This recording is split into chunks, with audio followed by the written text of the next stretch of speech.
네, 안녕하십니까. NCS 기본서라고 하는 책에서 그 출제 부분을 담당을 했고, 이 동영상 강의에서도 문제풀이 부분을 담당을 했던, 현재는 NCS 테스트라고 하는 회사의 대표를 맡고 있는 박재림이라고 합니다.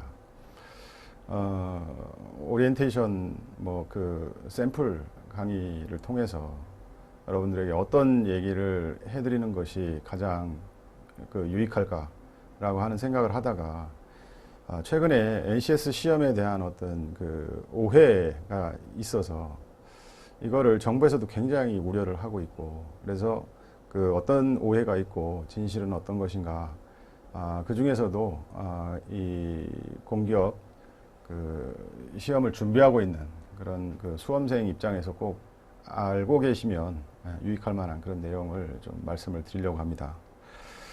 NCS 시험에 대한 오해와 진실, 이렇게 제목을 달았는데요. 가장 일반적인 오해가 NCS는 인적성과 다르지 않다라고 하는 그런 이제 시중에 평가나 소문, 이런 것들이 굉장히 유포되고 있습니다.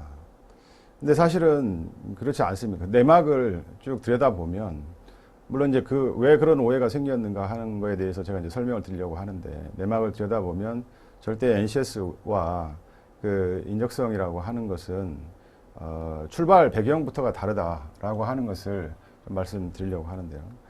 지금 여기 보시는 것처럼 여기 문항 개발이라고 돼 있는 이 내용이 요 빨갛게 칠해져 있는 박스 안에 들어가 있는 이 내용이 NCS 정책을 이 고용시장과 관련해서, 노동시장과 관련해서 추진하고 있는 주무부서는 고용노동부고, 그거의 실행부서는 산업인력관리공단입니다.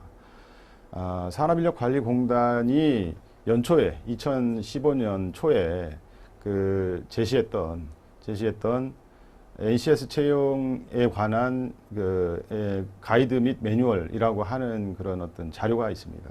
거기에 이렇게 나와 있습니다. 직업기초 능력 문항은 탈맥락적이고 추상적인 지식평가, 탈맥락적이고 추상적인 지식평가를 지향하고 직무 맥락에 기반해서 과제를 제시함으로써 무엇을 아는가 보다는 직무를 수행할 수 있는가를 평가하는 데 초점을 맞춰라. 이런 이제 직접적인 문구가 나오고요. 물론 이거 이외에도 하위 능력별로 출제를 하거나 하위 능력 여러 개를 묶어서 크로스 섹셔널 어프로치로 해라. 이렇게 이제 돼 있는 그런 부분도 있고, 그 다음에 이제 수행 준거에 따라서 어떤 문항을 개발을 해가지고 출제를 해라. 이런 여러 가지 원칙들이 있는데, 제일 중요한 것은 지금 이겁니다. 탈맥락적이고 추상적인 지식평가를 지향하라라고 하는 의미는 한마디로 말씀을 드리면, 제가 최근에 교보문고에 가가지고 한번 책을 한번 들여다봤습니다. 무슨 땡땡 공단의 NCS 기반 기출 문제들 이렇게 해가지고 나왔는데요. 문제를 들여다보고 저는 깜짝 놀랐습니다. 사실 내용이 그런 정도로 부실할 거다라고 생각은 했지만 이런 정도일 거라고 예상하지는 못했는데, 정말 이렇게 해가지고 NCS 문제다라고 이렇게 자료집 내지는 책을 출간한다라고 하는 건 정말 문제가 있다라고 하는 느낌이 들었는데, 예를 들면 이런 문제가 거기에 있더라고요. 우리나라 최초의 인공위성은 다음 중 무엇이냐, 이런 식의 문제를 내놓고 이게 NCS에 관한 문제다라고 지금 시중에 유통이 되고 있습니다. 이러다 보니까 자꾸 오해가 생기는 게 아닌가 하는데요. 지금 여기서 말하고 있는 탈맥락적이고 추상적인 지식평가라고 하는, 탈맥락적이다라고 하는 것이 단순 지식을 묻는다는 거죠.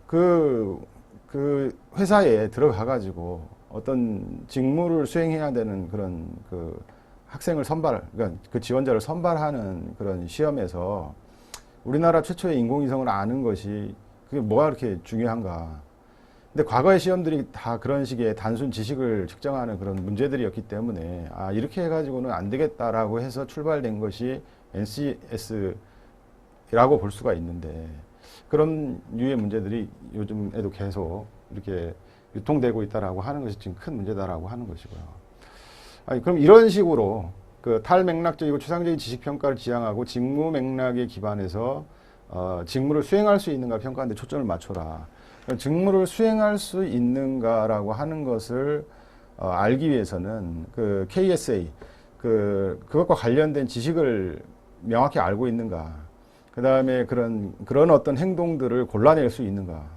어떤 태도를 가져야 되는가에 대해서 바람직한 내지는 가장 최적의 답을 제시할 수 있는가. 이런 것들을 가지고 직업기초능력 시험을 출제를 하라라고 하는 것이 정부의 공식적인 입장입니다. 예를 들면 이게 이제 제가 과거에 몸담았던 한국 HR 진단평가센터라고 하는 NCS 컨설팅 기관에서 산업인력공단에 제시했던, 그래서 지금 채용 가이드북 안에 올라가 있는 문제입니다. 예를 들면 지금 A 회사에서 그 사원 소식지 우리 가족을 발행하고 있는데 특집 테마로 팀워크에 대한 좋은 사례를 현재 모으고 있다. 여기에 나와 있는 이런 사례들 중에서 가장 적절한 내지는 적절하지 않은 팀워크의 사례가 무엇이냐. 이거의 수행 증거는 직장에 들어가 가지고 팀워크를 발휘하면서 어떤 업무를 동료들과 함께 수행을 해야 되는데 그 올바른 팀워크의 개념적인 부분을 알고 있고 그거의 구체적인 사례를 찝어낼 수 있는가라고 하는 것을 맥락 속에서 묻고 있는 것입니다. 예. 여기 뭐 답은 2번입니다. 2번. 팀의 분위기가 편안하고 인간적이어서라고 하는 것은 팀워크의 개념하고는 뭐 이렇게 맞지 않다라고 하는 것이죠. 그래서 어떤 직무순환, 그러니까 뭔가 이게 이제 그 부서를 옮긴다든지 그 본인의 직무를 이제 그 순환한다, 이제 그 다른 걸로 교체를 하는 이런 시기가 도래해도 다른 부서에 가고 싶어 하지 않는 그런 부서의 사례는 이거는 예, 팀워크의 사례로서 적절하지가 않다. 이런 얘기고요. 또 하나 예시 문제를 보여드리면 이거는 지금 현재 NCS 테스트에서 이제 그 저기를 하고 있는 건데 예를 들면 그 유아용 학습 교재를 제작하는 이런 곳에서 근무를 하고 있는데 이런 류의 자료를 던져주면서 그 자녀 교육에 관해서는 이 사람이 여기 그 자료에 등장하는 이 사람이 매우 그 훌륭한 사람으로 알려져 있으니까 그 사람의 메시지가 어떤 것인가를 좀 이렇게 발췌를 해가지고 잘 활용을 해라. 교재 개발에 활용을 해라. 이렇게 되어 있습니다. 그래서 답은 어떤 것이냐. 이 전체적인 그러니까 주어진 어떤 그 자료 속에서 그 맥락적으로 이 사람이 무엇을 얘기하고 있는가를 이해할 수 있는가라고 하는 문항을 묻고 있는 것인데요.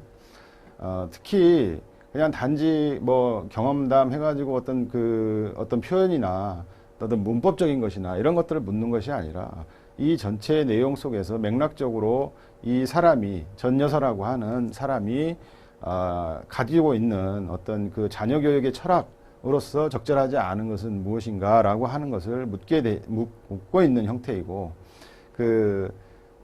정답은 이 말 자체는 틀리지 않았죠. 아이들에게는 자유를 보장하면 알아서 성장한다라고 하는 그런 어떤 철학을 가질 수 있습니다. 그렇지만 지금 이 글 안에서는 이 전 여사의 경우에는 그렇지 않았고 아이들을 좀 더 어른이 리드를 해가면서 뭔가 그 규칙적인 생활도 하고 이렇게 할 수 있도록 뭔가 그 모범을 보이면서 끌고 가는, 그래서 자유를 너무나 이제 그 유년기이기 때문에 자유를 보장한다기보다는 좀 더 그 공부 습관을 들이는 규칙적인 학습을 하는 뭐 이런 것들을 좀 더 염두에 두고서 했던 것이죠. 그래서 그런 것들을 찾아내라라고 하는 이런 형태의 문제가 됩니다. 그럼 탈맥락적인 문제라고 하는 것에 전형적인 것이 바로 이런 류의 문제입니다. 이 대명사다, 명사다, 조사다. 이거를 그 직장 생활을 하기 위해서 지금 치르는 어떤 시험에서 이런 것들을 굳이 알 필요가 없다. 이렇게 단순히 어떤 지식을 묻고 이 지식이라고 하는 것도 거의 그 직장 생활을 하면서는 뭐 쓰일 것 같지 않은 이런 류의 어떤 탈맥락적인 그 단순 지식 측정 이렇게 하지 말라라고 하는 것이 NCS 문제 출제의 기본입니다. 그러면 왜 이런 식의 오해가 생겼을까라고 하는 것인데요. 예, 일단은 그 문제 출제가 쉽지가 않습니다. 문제 출제가 저도 여러 그 상반기에 여러 그 기관들의 NCS 그 시험에 문제를 출제를 해봤는데 과거의 적성검사 문제를 출제하는 거에 비해서는 몇 배가 어렵습니다. 왜 그러냐? 맥락적으로 문제를 출제를 해야 된다라고 하는 것이 사실은 매우 어려운 작업인데 맥락이 뭡니까? 맥락이 컨텍스트고 이 시험이라고 하는 거는 종이니까는 텍스트죠. 텍스트에다가 뭔가 글로써 뭔가를 물어보고 답하게 만드는데 텍스트라고 하는 것은 맥락이 없다는 얘기죠. 그러니까 컨텍스트의 반대가 텍스트니까. 근데 그 종이 위에, 텍스트 위에 컨텍스트가 스며들어가게 만든다라고 하는 것이 사실 매우 논리적으로는 일견 모순되어 있는 그런 측면도 있고 매우 문제 출제가 쉽지가 않다. 그래서 사실은 이 조금만 제가 문제를 항상 출제를 할 때 항상 고민을 했던 거는 이 평균 점수가 90점, 100점 막 이렇게 100점에 근접하게 나와버리면 어떻게 할까를 아주 고민을 했거든요. 그런데 다행스럽게도 지금까지 치렀던 여러 가지 그 시험에 그 평균 점수는 70점대 뭐 중반을 넘어서는 경우가 거의 없었습니다. 근데 그 이유가 그 NCS 그 기본적인 학습 모듈에 대한 이해가 아직까지 좀 그 초기라서 학생들이 공부를 좀 덜 했구나. 근데 사실 그 NCS 직업기초 능력의 학습 모듈의 핵심적인 내용들만을 좀 충분히 숙달을 하면 얼마든지 풀어낼 수 있는 그런 문제다. 그러니까 문제 출제가 쉽지 않기 때문에 어려운 문제를 내는 거는 더 어렵거든요. 그래서 지금 현재는 상당히 쉬운 문제들이 많이 나오고 있는데 이제 이렇게 문제 출제가 쉽지 않다 보니까 잘못된 문항을 가지고 이렇게 그 예시 문항으로 좀 올라온 그런 약간의 정책 진행 과정에서의 실수가 있었다고 저는 보고 있습니다. 예컨대 온스펙 사이트에 올라와 있는 그런 문제들이 사실은 과거에 만들어졌던 문제들을 당장 그 학생들한테 뭔가 정보를 줘야 된다는 그 약간의 조급함 때문에 그냥 일단 올린 거거든요. 근데 그것이 일파만파로 번져 나갔습니다. 거기에 나오는 그 문제 유형, 뭐 수열 추리도 거기에 나오고 뭐 그런 유의 문제들이 막 나오더라고요. 근데 그거를 이제 학원이나 이런 곳에서 이제 강의하시는 분들이나 이런 분들이 이게 NCS 문제다. 왜? 원스펙에 나왔으니까.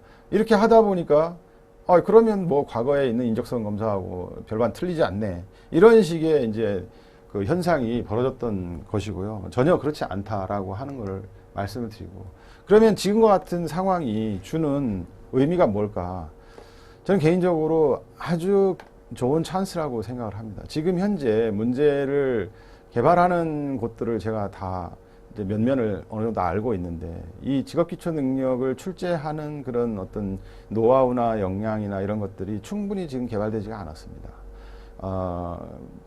좀 굉장히 정책이 빠르게 추진되다 보니까 그 내부에서 R&D라고 하는 측면이 굉장히 탄탄하게 돼 있지 않은 상태이기 때문에 문제가 NCS 문제다라고 하는 문제들은 사실 대부분 다 너무너무 쉽습니다. 그 내막을 들여다보면 내용을 꼼꼼히 들여다보면 너무너무 쉬워요. 그럼에도 불구하고 지금 이제 많이들 그 평균 점수가 높지 않은 이유는 NCS 직업기초 능력의 그 기본적인 학습 모듈에 대한 공부를 초기다 보니까 좀 덜 해가지고 그런 것이고 거기에 나와 있는 내용을 탄탄히 이해만 하면 지금 매우 쉽게 출제가 될 수밖에 없는 그런 상황이기 때문에 좋은 기회를 맞을 수 있다라고 생각을 하고 있고 하반기 그 다음에 내년도로 가면 어찌됐건 이거는 경쟁이고 시험을 출제를 하는 입장에 놓여 있는 사람들이기 때문에 당연히 이제 그 변별력을 이제 키우기 위해서 변별력을 확보하기 위해서 문제를 어렵게 출제하는 방향으로 갈 텐데요.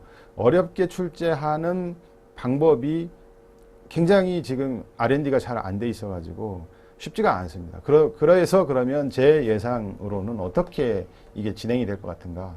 지금보다 훨씬 더 주어지는 그 지문이나 계산해야 되는 어떤 이런 부분들을 조금 좀 더 복잡하게 만들어가지고 내지는 시간이 많이 걸리게 만들어 가지고 시간을 가지고 변별력을 이렇게 두려고 하는 그런 형태로 내년도 그 상반기쯤에는 발전해 갈 거다라고 저는 개인적으로 현재 예상을 하고 있고, 저희들 내부에서는 그런 거를 현재 이제 준비를 하고 있죠.